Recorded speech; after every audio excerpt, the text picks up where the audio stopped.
23일?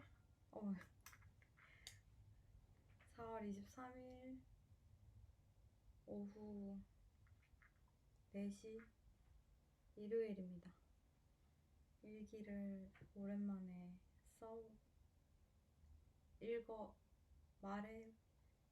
녹화해 보려고 합니다. 그때 마지막에 일기를 녹화를 했을 때 한 달 안에는 녹화를 또 할 수 있을까 생각을 했는데, 일단 올리는 거는 지금 4달, 그때 12월 마지막 주였으니까 4달 거의 만인데, 사실 녹화는 한 2번은 그 영상으로 일기는 2번 정도 더 찍었었는데, 그게 올리기에는 좀 적합하지 않은 내용들이 포함되어 있어서 올리지는 않았던 것 같고, 오늘 거는 좀 제너럴한 얘기를 할 수 있을 것 같아서 아마도 올리지 않을까 싶습니다. 뭔가 이렇게 일기라는 게 나한테 하는 얘긴데 다른 사람한테 얘기하는 것처럼 얘기를 하는 게 좀 쉽지가 않은 것 같았고, 또 솔직한 얘기를 그래도 하려고 했지만 완전 솔직한 얘기를 할 수 없다는 게 이게 일기가 맞나라는 생각이 좀 들긴 했는데,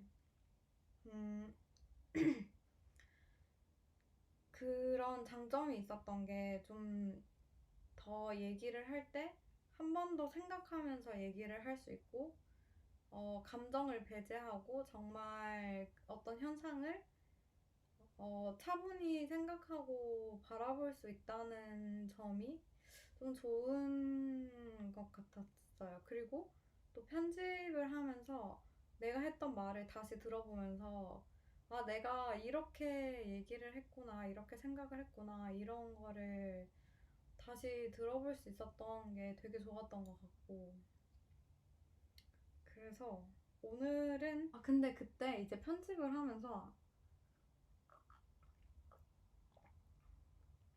이제 15분이 넘는 영상을 못 올린다는 거를 알고는 있었는데 이제 깜빡하고 너무 길게 찍어가지고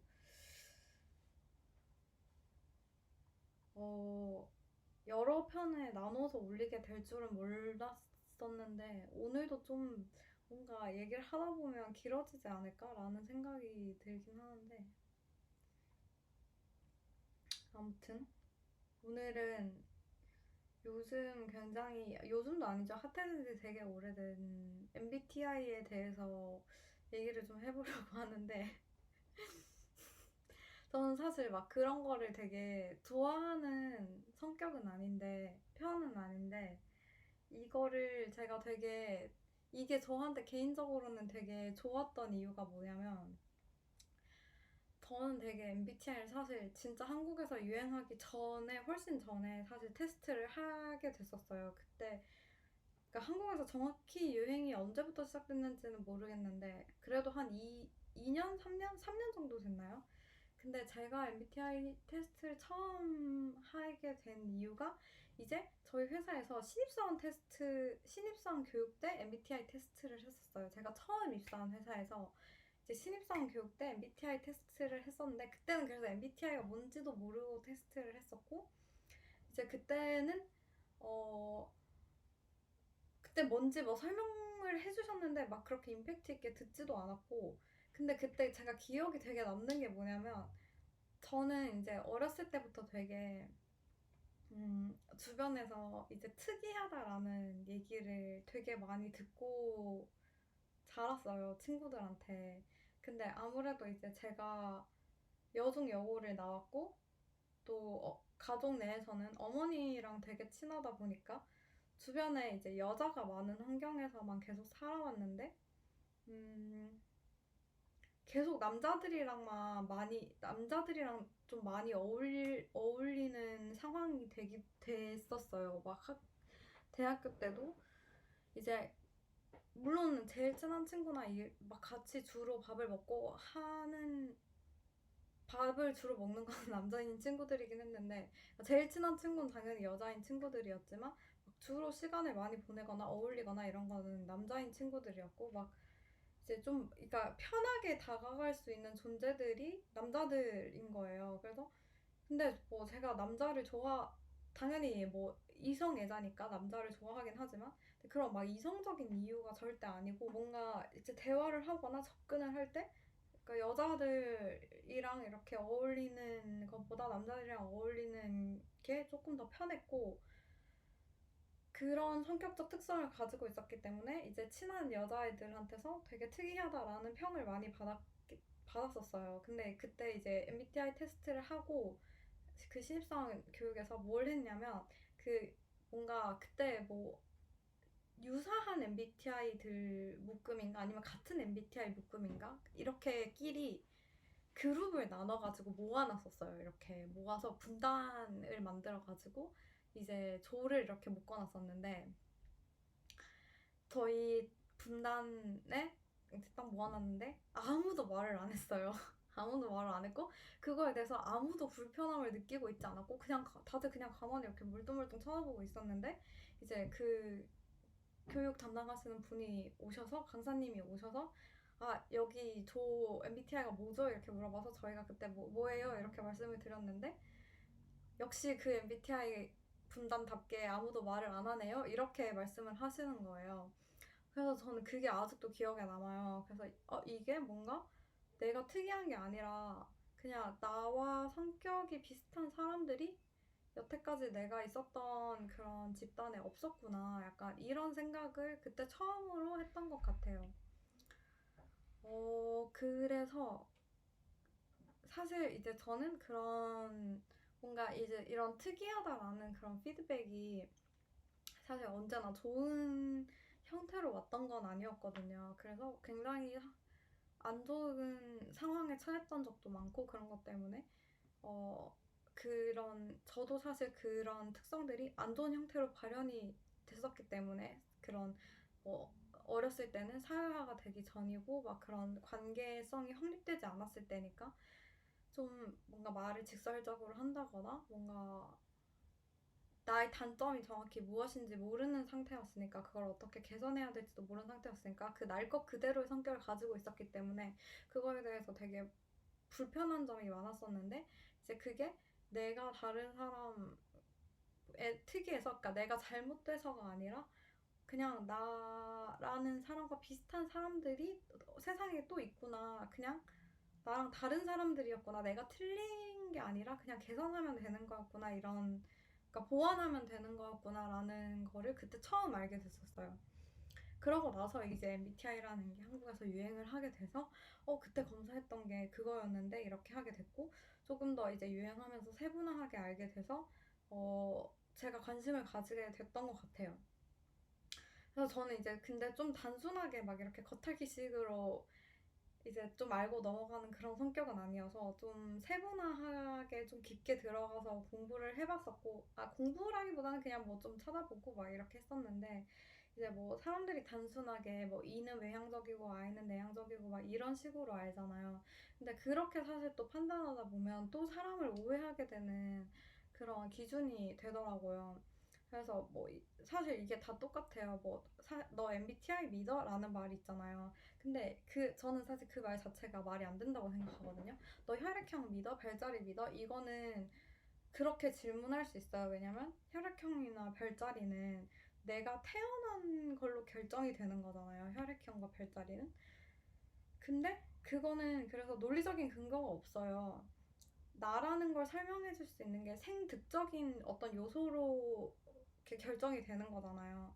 그러니까 내가 어떤 선택을 한 거에 대해서 어떤 결과가 나오는 게 아니잖아요. 나를 디스크라이브 하는 게 내 생일 이런 거밖에 없잖아요. 그러니까 별자리가 그런 사람의 어떤 기질을 설명하는데 간접적인 요소는 될 수 있다고 설명하는 분들도 계시거든요. 그러니까 예를 들면 뭐 봄에 태어난 그런 별자리예요. 그러면 봄은 한절기잖아요. 그리고 꽃가루가 되게 많잖아요. 그러면 뭐 기관지가 안 좋을 수 있단 말이에요. 봄에 태어난 친구들은. 그러면 기관지가 안 좋은 그런 신체적인 특성 때문에 발현되는 어떤 특징이 있을 수 있거든요. 그렇기 때문에 이 별자리를 가진 친구들은 이런 특징이 있을 수 있다라는 그런 간접적인 통로가 될 수 있어요. 하지만 사실 그런 걸로 이렇게 딱딱딱딱 나누기에는 조금 어렵단 말이죠. 근데 MBTI 미더는 조금 저는 말이 되게 어렵다고 생각하는 게 MBTI는 내가 설문한 문항에 답을 해요. 그리고 그 답에 따라서 결과가 나오는 거거든요. 그렇기 때문에 이거는 예를 들어서 당신은 정말 그냥 이거예요. 당신은 자신을 소개하는 게 어렵지 않습니까? 예, 당신은 외향적인 사람입니다. 이거에 대해서 너 MBTI 믿어? 라고 하는 게 그러니까 너는 너가 한 대답에 대한 신뢰를 가지고 있어? 그러니까 이 말이랑 똑같은 거거든요. 그래서 저는 나는 MBTI를 안 믿는다? 이거는 그냥 그 MBTI에 대해서 조금 정보가 많이 없다라고 생각하는 것 같아요. 그러니까 MBTI를 단순히 E는 외향적이다, I는 내향적이다, T는 뭐 사고적이다, F는 감정적이다, J는 계획적이다 이렇게만 알고 있으면 나 MBTI 안 믿어라고 할 수 있어요. 왜냐면 뭐 E라고 해서 50%부터 99%까지 100%가 없기 때문에 50%부터 99%까지의 E가 있거든요. 근데 51% E와 98% E는 같을 수가 없어요. 근데 E니까 외향적이네? 근데 나 그렇게 외향적이지 않는데? 나 안 믿어. 이렇게, 이럴 수는 있어요. 근데 그거는 본인이 E를 단순히 외향적이다라고만 치부해서 그렇게 생각하는 거거든요. 그러면은 MBTI가 본인이 논리적이지 못하다, 맞지 않다, 신빙성이 없다라고 느끼는 원인이 과연 MBTI가 신빙성이 없어서인가 아니면 본인이 MBTI에 대한 지식이 부족해서인가를 다시 한번 점검해 볼 필요가 있는 거죠. 그렇게 봤을 때 저는 MBTI를 볼 때 그 퍼센테이지도 꼭 봐야 된다고 생각하고요. 예를 들면 E 98% N 51%인 EN이랑 E 51% N 98%인 EN이 성격이 같을 수가 없어요. 그러면 4개잖아요, 조합이. 총 16가지 조합에서 퍼센테이지까지 다 곱하면 이거는 사실 16가지 성격 분류라고 하기에는 저는 좀 어렵다고 봐요. 그 안에서 퍼센테이지로 또 세분화가 되고 사실 그 뒤에 알파벳도 붙잖아요. 그 A랑 T인가? 근데 그것도 달라진다고 하더라고요. 성격의 영향에. 그래서 이제, 그것도 이제 영향을 미치고, 이게 MBTI 검사하다 보면 이제 최근 몇 달간 본인이 경험한 것을 기반으로 그러니까 기술을 하라고, 답변을 하라고 나오잖아요. 근데 사실 심리학에서 성격이라는 건 본인이 생득적으로 타고난 성격이라는 거는 사실 바뀌지 않아요. 바뀌지 않고 거기에서도 60 personality라고 하잖아요. personality라는 성격이라는 거는 사실 바뀌는 건 아니에요. 근데 저도 사실 대답을 하면서 생각해보면 나는 어떤 것을 할 때 뭐 불편함을 느낀다라고 했을 때 이게 나는 원래 불편함을 느끼는데 이게 사회적으로 이렇게 막 사회화가 되면서 안 불편하게 느껴진 거일 수 있단 말이에요. 근데 사실 생각해보면 나는 불편하지만 이걸 어느 정도는 그냥 괜찮다고 생각하게 된 거일 수 있어요. 근데 이게 지금 당장은 딱히 불편하다고 이제 생각을 안 하니까 그냥 안 불편하다고 대답하게 되거든요. 그래서 이게 MBTI가 자꾸 바뀌는 이유가 그건 것 같더라고요. 근데 사실 그러면 이게 진짜 성격 테스트라고 하면 바뀌면 안 되는 건 거죠. 그래서 바뀐다고 하는 거는 나의 진짜 성격이 아닐 수 있다. 그래서 조금 더 대답을 할 때 내가 이게 정말 불편한가? 이게 정말 나인가?에 대해서 조금 더 진솔하게 대답을 하면 이게 진짜 진솔하게 대답을 하라고 하잖아요. 근데 그 진솔이 진짜 내가 지금 당장 그냥 아무 생각 없이 대답하라 이게 아니라 진짜 내가 내면에서 이거를 진짜라고 생각하는가 아닌가에 대해서 진솔하게 대답을 해보시면 조금 더 진짜 나의 성격을 찾으실 수 있을 것 같아요.